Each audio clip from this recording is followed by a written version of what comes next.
चलो देखो, जिसको परिमेय संख्या को संख्या रेखा पर दर्शाना नहीं आया है समझ लो।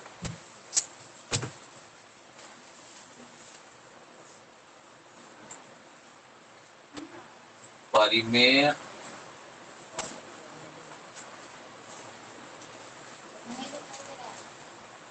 संख्या को परिमेय संख्या को और नीचे लिख देना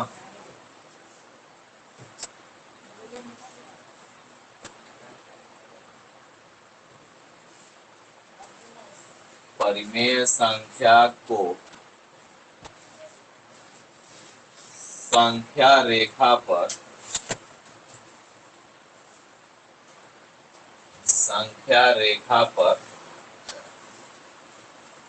दर्शाओ ना।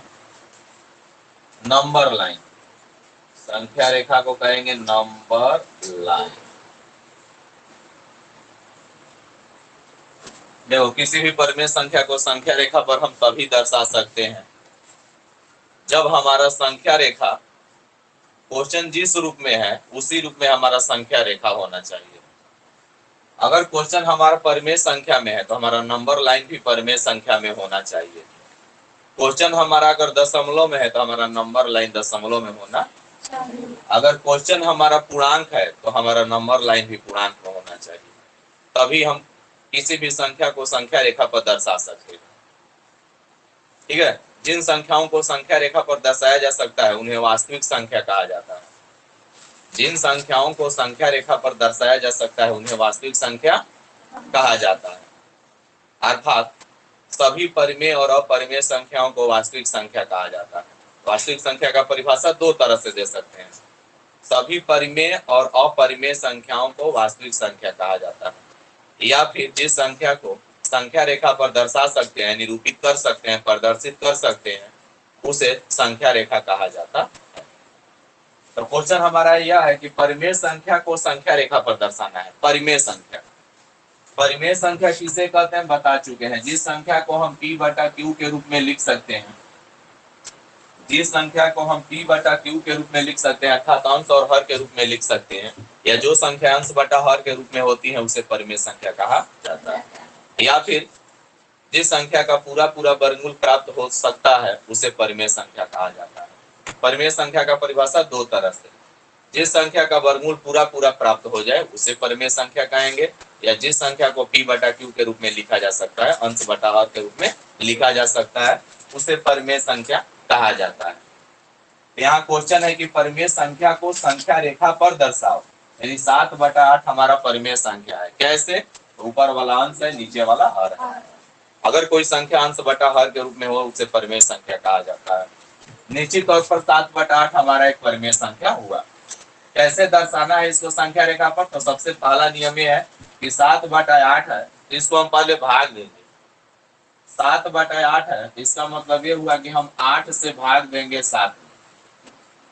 8 से 7 में कभी भाग नहीं जाएगा, क्योंकि भाई 8 बड़ा है 7 छोटा है। भाग देने के लिए हमेशा भाजक छोटा होना चाहिए, भाज्य बड़ा होना चाहिए।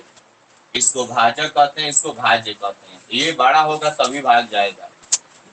अब बड़ा करने के लिए हम दशमलव देंगे, जिन दशमलव देंगे यहाँ एक 0 बढ़ जाएगा। अब हमारा भाग जाएगा 8 बार। 8 से 8 बार गुणा करेंगे 24। 10 में से 4 घटेगा। अब यहाँ पर एक दशमलव बढ़ा दिया जाता है, 0.8। इसलिए 7/8 बराबर हो गया 0.8। 7/8 बराबर क्या हो गया? 0. 7/8 बराबर आ गया 0.8। ठीक है, अब हमको ध्यान दो, 0.8 का मतलब ये हो गया, 0.8 का मतलब ये हो गया कि ये हमारा 7/8 0 और 1 के बीच में रहेगा। दशमलव के इधर वाले को देखना है, इधर वाले को नहीं देखना है। तो हमारा जो 7/8 है 0 और 1 के बीच में आएगा। कोई प्रश्न कर सकता है कि भाग क्यों दिया गया? भाई तुमको तो भाई संख्या रेखा पर दर्शाने के लिए दिया गया है ना, तुम भाग क्यों दिए हो? तो आपका उत्तर यही होना चाहिए कि भाग देने से हमें यह पता चल जाता है, भाग देने से हमें यह पता चल जाता है कि यह जो संख्या है किन दो किन दो पूर्णांकों के बीच में आएगा। भाग यहाँ पर दिलवाने का हमारा एक ही मकसद है, बिना भाग दिए हुए भी हमारा सवाल बन जाएगा, लेकिन भाग देने का मतलब ये हुआ, हम क्यों भाग देते हैं, इससे हमको पता चल जाता है कि यूनिट में वह संख्या किन दो पूर्णांकों के बीच में आएगा। हमें पता चल गया कि 7/8 किसके बीच में आएगा, 0 और 1 के बीच में, क्योंकि दशमलव के इधर 0 है, 0 के बाद अगला संख्या 1 आता है, 0 के बाद अगला संख्या 1 आता है, पीछे नहीं, पीछे जाएंगे तो -1 आएगा, लेकिन 0 के आगे जब जाएंगे तो क्या आएगा, 1 आएगा। यानी 7/8 किसके बीच में होगा, 0 और 1 के बीच में होगा। तो समझ में आ गया। कोई आपसे पूछ देगा कि भाग क्यों दिया जाता है तो क्या बताओगे, कि भाग देने से हमें ये पता चल जाता है कि यह जो 7/8 है किन दो पूर्णांकों के बीच में आएगा। या अपने समझने के लिए कह सकते हो कि किन दो संख्याओं के बीच में 7/8 आएगा, उसी के लिए भाग दिया। तो हमें भाग देने से पता चल गया कि हमारा जो 7/8 है संख्या रेखा पर किसके बीच में आएगा, 0 और 1 के बीच में आएगा। देखो कैसे आएगा, इतना बात समझ में आ गया। अब हम क्या करेंगे, एक सीधा रेखा खींच देंगे, ठीक है, सीधा हमने एक रेखा खींच दी। कहीं कहीं पर हम क्या करेंगे, एक निशान देकर के 0 लिख देंगे, 0 के बाईं ओर ऋणात्मक संख्या, 0 के दाहिनी ओर धनात्मक संख्या। 0 के बाईं ओर ऋणात्मक संख्या होता है, 0 के दाहिनी ओर। अब देखो इधर अगर बाईं ओर जाएंगे तो इधर होगा -1 -1, चूंकि हमारा संख्या प्लस में है तो इधर आएगा। देखो इधर हो गया 1 2, ठीक है, जितना तक हट रहा है उतना तक हटाना जरूरी है, नहीं तो ये भी देखना है कि 0 1 के बीच में है तो 0 और 1 ये हुआ। इधर नहीं भी लिखोगे तो कोई दिक्कत नहीं है, लेकिन 2-3 मान लिख दिया जाता है। इसी रेखा को कहा जाता है संख्या रेखा। ये जो तुमको लाइन दिखाई दे रहा है ना, रेखा, ये रेखा के रूप में है ना, लेकिन इस देख लो रेखा की क्या खासियत है, यह जो रेखा है खाली नहीं है, संख्याओं से भरा हुआ है। देखो 0 है, 1 है, 2 है, 3 है, 4 है, -1 इस पर संख्या है ना है। एक ऐसी रेखा जिस पर संख्याएं लिखी गई हो उसे संख्या रेखा कहा जाता है। एक ऐसी रेखा जिस पर संख्याएं लिखी गई हो, ठीक है, उसे संख्या रेखा कहा जाता है। बस संख्या रेखा का परिभाषा कोई पूछ देगा तो यही बतलाना है। एक ऐसी रेखा जिस पर संख्याएं लिखी गई हो उसे संख्या रेखा कहा जाता है। ये हमारा संख्या रेखा हो गया, ये हमारा संख्या रेखा। अब इसी पर हमको बतलाना है कि 7/8 कहाँ आएगा। क्वेश्चन यही था कि परिमेय संख्या को संख्या रेखा पर दर्शाओ, तो परिमेय संख्या ये रहा, संख्या रेखा ये रहा। आपका परिमेय संख्या ये है, हमारा संख्या रेखा। बस ये बतलाना है कि ये परिमेय संख्या इस संख्या रेखा पर कहाँ आएगा। हमने खोज कर लिया है कि हमारा 7/8 किसके बीच में आएगा, 0 और 1 के बीच में। 0 और 1 के बीच में, देखो 0 और 1 के बीच में, यही ना 0 1 है। अब इसी बीच में कहीं 7/8 आएगा, फिक्स है। यहाँ नहीं आएगा, यहाँ नहीं आएगा, इधर नहीं आएगा, जब आएगा तो 0 1 है। देख लो कैसे आएगा। परिमेय संख्या का हर क्या है यार, तो कुछ नहीं करना है, 0 के ऊपर एक बटा दे करके हर में क्या लिख देना है, 8। 1 के ऊपर बटा दे करके हर में क्या लिख देना है, और गुणा करना है। 8 में 1 से गुणा होगा, 8 में 0 से गुणा होगा। यानी हमने किया क्या, हमने ये किया कि ये जो संख्या रेखा सीधा था, हमने उस संख्या रेखा को परिमेय संख्या में बदल दिया। हमने इसी संख्या रेखा को क्या किया, परिमेय संख्या में बदल दिया, क्योंकि 0/8 का मतलब 0 ही होता है। 8/8 का मतलब अभी काटा दो, 8 से 8 नहीं आएगा। 0/8 का मतलब, यानी हमने 0 और 1 को लिख दिया परिमेय के रूप में। हमने 0 और 1 को क्या लिख दिया, परिमेय संख्या के, क्योंकि भाई परिमेय संख्या को दर्शाना है तो आपका जो संख्या रेखा है परिमेय के रूप में होना चाहिए। अगर आपको परिमेय संख्या को दर्शाना है, आपका संख्या रेखा भी परिमेय के रूप में होना चाहिए, तभी दर्शा सकते हैं। यानी जिस रूप में क्वेश्चन उसी रूप में संख्या रेखा, तभी हम बता सकते हैं। तो हमने 0 को लिख दिया 0/8, इसको हल करेंगे तो 0 ही आएगा। 1 को लिख दिया 8/8। अब जरा दिमाग से सोचो कि ये 0/8 है, ये 8/8 है, तो इसी के ना बीच में 7/8 होगा। इसी के ना बीच में अब 7/8 आएगा, किधर कहां से आएगा, तो इधर आएगा तो 9/8 हो जाएगा, इधर जाएगा तो माइनस में हो जाएगा। अब इसी बीच में हमारा आएगा 7/8। अब देखते हैं कौन सा 7/8 होगा। एक्चुअल बतलाना है 7/8 कहाँ होगा। तो देखो ये वाला लाइन बतला रहा है 0/8, ये वाला हो जाएगा 1/8, ये वाला 2/8, ये 3/8, ये 4/8, ये 5/8, ये 6/8, ये जो लाइन होगा क्या होगा, यही जो लाइन होगा आपका होगा 7/8। ठीक है, 0 और 8 के बीच में, बल्कि 0 और 1 के बीच में ये 0/8 है, ये 8/8 है, इसी के बीच में आ गया 7/8। ये आपका हो गया फाइनल आंसर कि 7/8 को संख्या रेखा पर कैसे दर्शाएंगे। तो ये रहा आपका। ठीक है, उतार लीजिए।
एक माइनस वाला देख लो, क्वेश्चन दे देगा जिसे -17 में, ध्यान दो जी, -17/5, -17/5 ये भी एक परमेय संख्या है, क्योंकि इसमें अंश और हर है, ये अंश है, ये हर। ठीक है, तो इसको हमको भाई संख्या रेखा पर दर्शाना है। वही काम फिर करेंगे, 5 से भाग देंगे -17 में, क्योंकि पता लगाना जरूरी है कि -17/5 किसके बीच में आएगा। ये तभी पता लग सकता है जब हम भाग देंगे, तब आसानी से भाग। तो माइनस का चिन्ह है, पहले माइनस दे दो, 5 से भाग जाएगा, पचती है 7 में से 5 घटेगा, 10 देंगे, यहाँ 0 उतर जाएगा, 5 के कटे तो भी ठीक, ना कटे तो भी ठीक, उसे घबराना। यानी -17/5 बराबर हमारा आ गया -3 इस वाले अंक से हमको मतलब नहीं है, केवल इससे मतलब है। तो क्या है वहां पर माइनस, -3 के आगे क्या आएगा -4। हमारा संख्या किसके बीच में होगा, -3 और -4 के बीच में। ये 4 से मतलब नहीं है, बस केवल हमको इससे मतलब है, -3 के बाद अगला क्या आएगा, -4। यानी हमारा जो -17/5 है किसके बीच में रहेगा, -3 और -4। पता चल गया। भाग बस इसीलिए दिया जा रहा है, भाग देने का एक ही मकसद है ताकि पता चल जाए कि किसके बीच में आएगा। बस पता हमको चल गया कि -3 और माइनस, तो बस हम क्या करेंगे कि एक संख्या रेखा खींच देंगे। एक संख्या रेखा हमने खींच दिया। यह संख्या रेखा तब तक नहीं कहा जाएगा जब तक इस पर कोई संख्या नहीं होगा। अभी तो केवल एक रेखा है, लेकिन जब ही इस पर संख्या को दर्शा देंगे संख्या, ये भी तुम लोगों को पता है कि यह संख्या तुम्हारा माइनस में है, तो माइनस में यानी कि 0 के इधर हमको ज्यादा जगह चाहिए इधर। तो हम देखो करते क्या है कि हमने यहाँ पर 0 लिख दिया, इधर लिख दिया 1, इधर लिख दिया। अब हम इधर लिखेंगे -1, -2, -3 हो गया। यह जो रेखा अब कहलाएगा संख्या रेखा कहलाएगा, क्योंकि इस पर संख्याएं लिखी गई हैं। तो जिस रेखा पर संख्या लिखा गया है संख्या रेखा कहलाएगा। जिस रेखा पर अक्षर लिख दिया जाए तो अक्षर रेखा कहलाएगा। तो चलो ध्यान दो, जो तुम्हारा -17/-3 और -4 की फिक्स है ना, यहाँ नहीं ना होगा, यहाँ नहीं होगा, यहाँ भी नहीं होगा, इसी के बीच में होगा, क्योंकि ये हमारा -3 है, ये हमारा -3 और -4 के बीच में आएगा। -17/5 कोई पूछ देगा किसके बीच में आएगा, -3 और -4। अब देखो कि हर में क्या है, यहाँ पर हर केवल देखना है, से मतलब नहीं, हर क्या है, तो हर 5 है, तो हम भी हर में यहाँ पर क्या लिख देंगे, यहाँ पर भी हर में क्या लिख देंगे, गुणा कर देंगे, -20 गुणा कर देंगे, ठीक है। हम यहाँ पर लिख देते -17/5 बराबर -3.4। अब हमको पता चल गया, हमने किया क्या कि हमने इस लाइन को, हम इस निशान को बता दिए -15/5 है, इसको बता दिए कि -20 बटा, क्योंकि कटाएंगे तो पंचों के अब पंचती आई वही चीज आएगा, लेकिन हमने इसको परिमेय संख्या के रूप में दर्शा दिया, क्योंकि परिमेय संख्या को दर्शाने के लिए आपका लाइन भी परिमेय संख्या में होना चाहिए, तभी बता पाइएगा। ये वाला जो निशान है, ये वाला जो जगह है -15/5 है, तो सोचो ये वाला क्या होगा, -16 ये वाला क्या होगा, बस इसी से तो हमको मतलब था -17/5 हमारा यहीं पर होगा, -17/5 हमारा यहीं पर होगा, बन गया। इसी तरह से दर्शा देना है, ये आपका हो गया। परिमेय संख्या को संख्या रेखा पर कैसे दर्शाया जाता है, हो गया, ठीक है। चलिए उतार लीजिए, तब हम इस पर सवाल देते हैं आपको बनाने के लिए।